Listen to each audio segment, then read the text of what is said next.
Huwag mo na lang kasi sabihin naghahanap ka. Ang sabihin mo kasi sa akin kung ano ang kailangan mo para magawa natin ng paraan.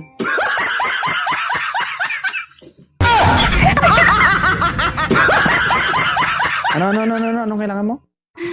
Wala. Wala. Ha? Hindi, sabihin mo. Ano? Eh, yung kailangan ko, wala na, hindi na pwede eh. Ay, kausap ko. Nagtataka talaga ako guys kung anong meron dito sa akin. Kung wala kang mahanap ngayon tapos magre-request ako ulit Kasi- next time, ipapasok mo ulit ako. Wala talaga akong mahanap dito, ma'am, kasi nakailang paakyat na ako, iba yung sinasabi mo. Ako lang yung nahihiya sa mga lalaking umaakyat dito kasi ba't mo dinadawit yung pangalan ko?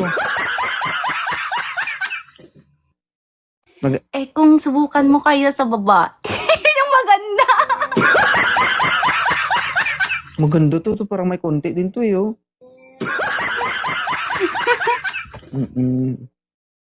Ganyan ka na mag-isip sa akin, ma'am. Ganito pa lang tayo. Paano kung natikman mo to?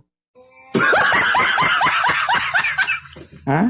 Uwi ko, Ano? pupuntahan kita. Oh. Joke lang. Joke lang. Yung sinasabi niya, girls lang nakakaintindi nun. Malalaman ng kapwa niya babae kung totoo yung sinasabi niya o hindi. Pero kung sasabihin mo sa akin yan, ma'am, dito, ngayon sa harapan ko, alam ko ang ibig sabihin yan. Kahit sabihin mong biro lang yan.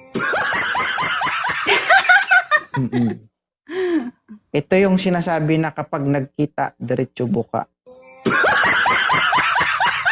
Oo. Ah? Ganun nga. Sa kanya galing yun, ha? Ganun mapupuntahan. Sa kanya galing yun, di sa akin. Ganun ang mapupuntahan.